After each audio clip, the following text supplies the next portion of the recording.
Le rendez-vous est pris pour demain. Merci également à la régie, à Sanou qui est mon réalisateur de semaine. Alors je te libère, je te laisse partir et on se dit à plus tard.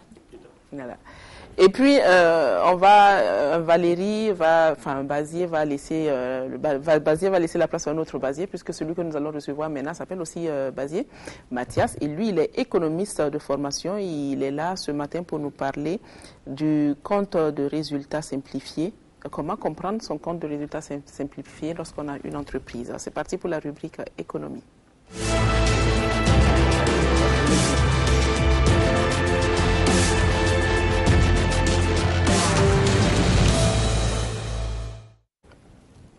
Monsieur Bazier, bonjour. Bonjour, madame. Comment vous allez? Je vais bien, vous? Ça va très bien. Merci. Vous ne devez pas être perdu à la RTB, parce que chaque fois que vous venez, vous passez juste après un Bazier. Ok. Ça doit vous permettre aussi de retrouver, d'avoir vos repères. N'est-ce pas? N'est-ce pas?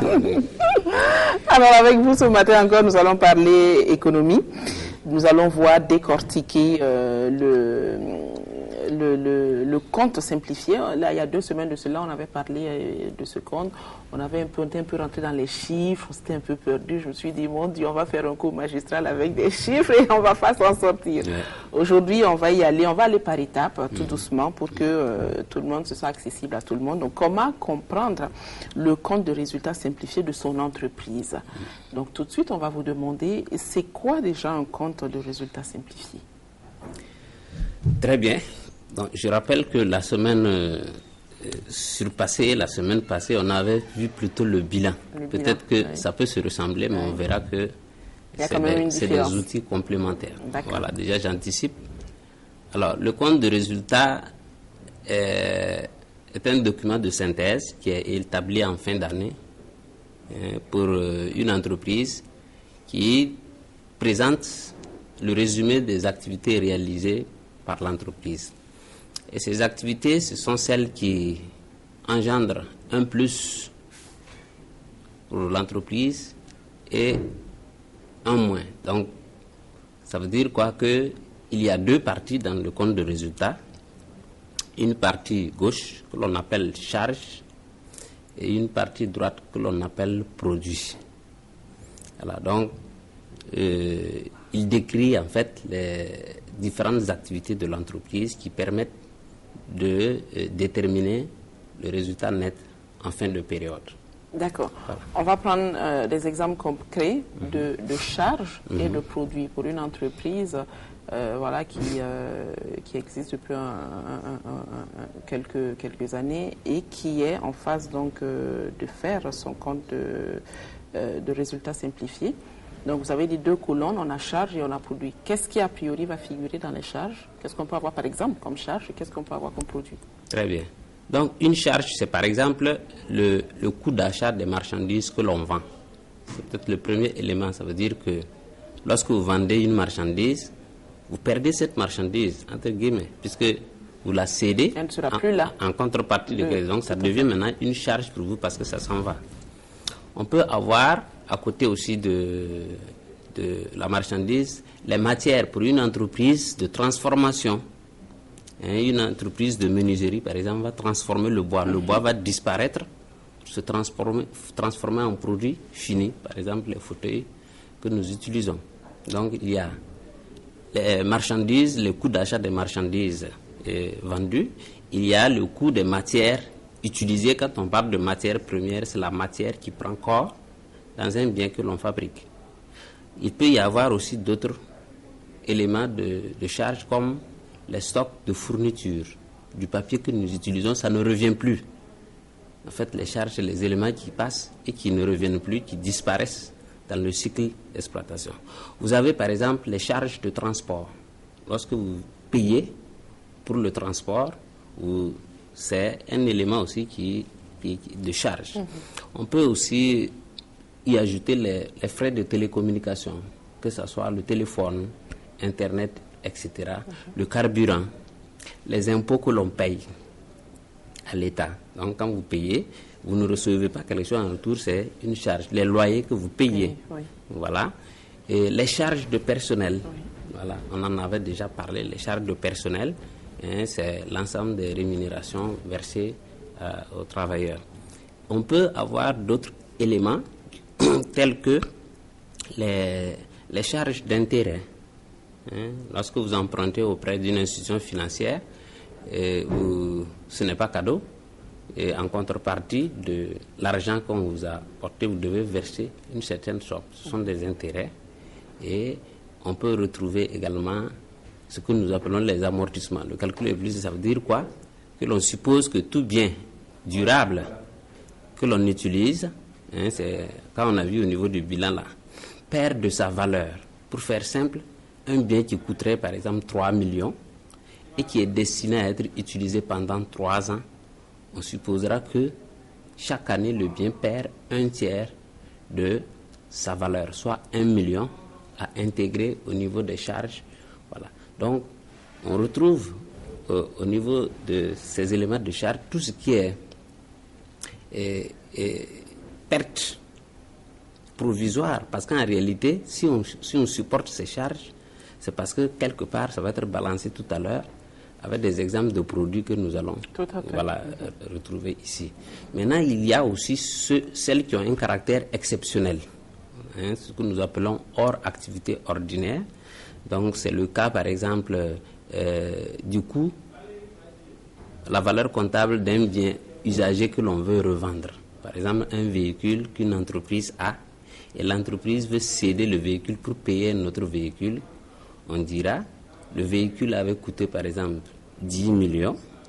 Si il a été cédé quand les amortissements qui étaient pratiqués là-dessus faisaient, par exemple, 6 millions, on dira que sa valeur comptable nette est de 4 millions. Et comme il s'en va, c'est une perte de ces valeurs de 4 millions qui constitue aussi un élément HAO. Eh ben. Voilà, je vais doucement pour que on se perde pas. Voici donc, voilà, donc comprendre que les charges, c'est des éléments qui sont consommés entre guillemets, que l'entreprise supporte sans retour.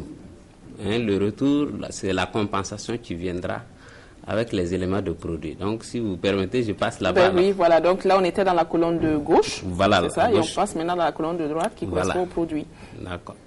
Alors, les produits, c'est les éléments positifs, comme on dit. On y retrouve les prix facturés pour la vente de marchandises. Tout à l'heure, j'ai dit, il y a le coût d'achat des marchandises vendues. Si je dis, par exemple, que la marchandise a coûté 500 000, si je l'ai revendue à 750 000, c'est le prix de vente, c'est le produit que j'ai. À côté de la marchandise, on peut avoir les produits que l'on fabrique soi-même et que l'on revend. On parle de vente de produits fabriqués. Donc on fait un peu la part des choses entre la marchandise. Quand on parle de vente de marchandises, c'est un bien que l'on a acheté, que l'on revend. C'est ce que font par exemple les alimentations qui vendent des biens qu'elles ne produisent pas. Mais un menuisier qui vend ses meubles, c'est de la production vendue. Vous pouvez avoir des travaux vendus, ceux qui sont dans les travaux publics, les routes, les fonds des ponts, c'est des travaux qu'ils vendent. Et vous pouvez avoir des services vendus, un peu comme l'enseignement, la santé. Quand vous allez en consultation, le chiffre d'affaires entre guillemets aussi de ces structures-là. Voilà, on a donc 4 catégories de produits pour lesquels on reçoit quelque chose en retour. À côté de ça, il y a aussi des éléments qui n'entraînent pas nécessairement une entrée de fonds, mais qui sont considérés comme des produits. C'est lorsque vous utilisez le bien pour vous-même, ce qu'on appelle la production de l'entreprise pour elle-même ou une production immobilisée et la variation nette des produits que l'on peut avoir donc en stock. De la même manière qu'il y a des charges d'intérêt que l'on paye, vous pouvez en recevoir. Vous pouvez recevoir des produits d'intérêt entre guillemets quand vous faites des comptes bloqués. C'est les intérêts que vous pouvez percevoir sur votre compte qui est un élément en plus. Et prenant le cas de mon véhicule cédé, la valeur comptable nette était de 4 millions. Je peux revendre le véhicule à 7 millions. Le produit de cession aussi, c'est un produit extraordinaire qui vient aussi s'ajouter.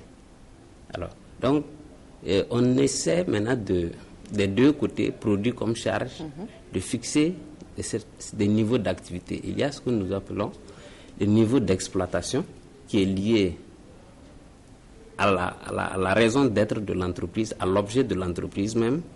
Il y a le niveau financier, c'est-à-dire quand on prend le cas des intérêts et les produits d'intérêt, les charges d'intérêt qui viennent s'ajouter, c'est des produits qui viennent accompagner l'activité principale qui est par exemple l'exploitation, et le niveau extraordinaire hors activité ordinaire. Donc, charges et produits peuvent s'analyser en termes de charges d'exploitation, charges financières, charges hors activité ordinaire, produits d'exploitation, produits financiers, produits hors activité ordinaire. D'accord. Voilà donc pour les détails. Et là, c'est simplifié. Hein? C'est simplifié. D'accord. Alors, on a tout de suite une petite idée de comment est-ce qu'on pourrait, à partir de cela, donc, des charges et des produits, faire ressortir son bénéfice ou sa perte. Parce que on le voit, nous, on est assez rapide. Hein, vous l'avez dit la dernière fois, on va vite en besogne. Tout de suite, on va faire les additions et puis faire la différence. Et puis, bon, on voit s'il y a une perte ou pas. Mais on ne va pas prendre le risque, puisque vous êtes le spécialiste en la matière. On va vous demander comment est-ce qu'on arrive à faire ressortir son bénéfice ou sa perte à travers le compte de résultat. Très bien, ça passe bien puisque vous avez donné la réponse. Ah, voilà, ça veut dire que... Donc, j'ai bien suivi le cours. Hein? Ça marche. Voilà, donc à un moment donné, c'est de faire la balance entre les deux et faire le cumul des produits pour une période donnée, généralement une année, et soustraire les charges qu'on a eu à comptabiliser. Donc, il y a des structures qui peuvent présenter aussi des comptes partiels. Vous pouvez, pour un mois, un trimestre, un semestre, une année aussi, donc établir le compte de résultat et pour se donner une idée du résultat réalisé pour une période spécifique donnée. D'accord. Et tout de suite, on en avait parlé un peu quand on plantait le décor. Quel est le lien qu'on peut faire entre le compte de résultat et le bilan? Le bilan, on l'avait dit, si je ne m'abuse, c'était même conseillé de le faire de façon hebdomadaire?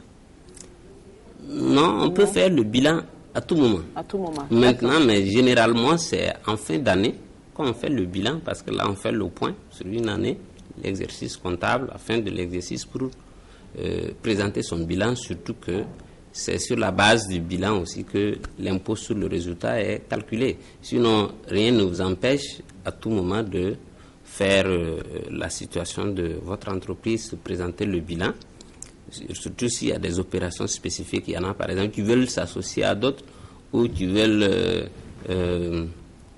céder leur activité à d'autres. Donc on peut être amené en cours d'année à élaborer le bilan, mais c'est surtout en fin d'année que c'est significatif.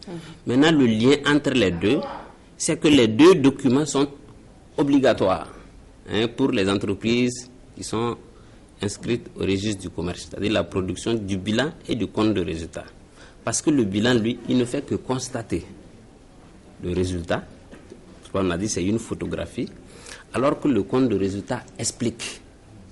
Vous voyez, quand on avait pris le schéma avant, on avait dit, vous avez retrouvé, par exemple, des éléments actifs, on fait la comparaison entre ce que l'on gagne à l'actif et les éléments de passif pour faire ressortir le résultat net. Mais lorsque le résultat sort à partir du bilan, il n'est pas expliqué. Donc le rôle du compte de résultat, c'est d'expliquer un peu quels sont les éléments qui ont permis de réaliser ce résultat. Donc c'est deux documents complémentaires en fait. Le bilan constate, le compte de résultat explique, et les résultats déterminés par les deux documents doivent être identiques. Voilà. D'accord. En répondant à cette question, vous avez répondu à la dernière, c'était de savoir si c'est obligatoire pour une entreprise d'avoir ce document-là. On a bien compris que oui. Voilà, c'est la même chose. En fait, si vous n'êtes pas soumis à l'obligation de les produire du point de vue légal, mais c'est une nécessité pour quelqu'un qui exerce une activité de savoir lire, de comprendre, savoir comment orienter aussi ses activités compte tenu des résultats qui seront produits. Voilà. sans qu'il n'y ait une contrainte, mais les entreprises qui sont inscrites au registre du commerce sont tenues de les produire. Ce sont les 2 documents principaux à présenter en fin d'année. D'accord, très bien. Alors avec vous, Monsieur Bazier, vous êtes économiste de formation, il a été question de comprendre le compte de résultats simplifié de son entreprise. On va s'arrêter là pour aujourd'hui et on va vous donner rendez-vous mercredi prochain avec encore un cours magistral en économie. S'il plaît à Dieu. Merci pour votre disponibilité, merci pour ce partage. On va vous souhaiter une excellente suite de journée et vous dire à très bientôt. Merci, madame.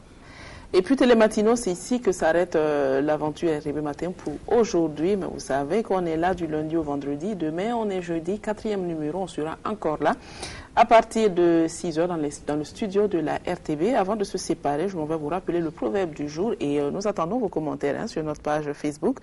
Le proverbe dit ceci: l'arbre sur la colline pense qu'il est plus grand que les autres. L'arbre sur la colline pense qu'il est plus grand que les autres. Laissez le Seigneur visiter vos cœurs. À très bientôt. À demain.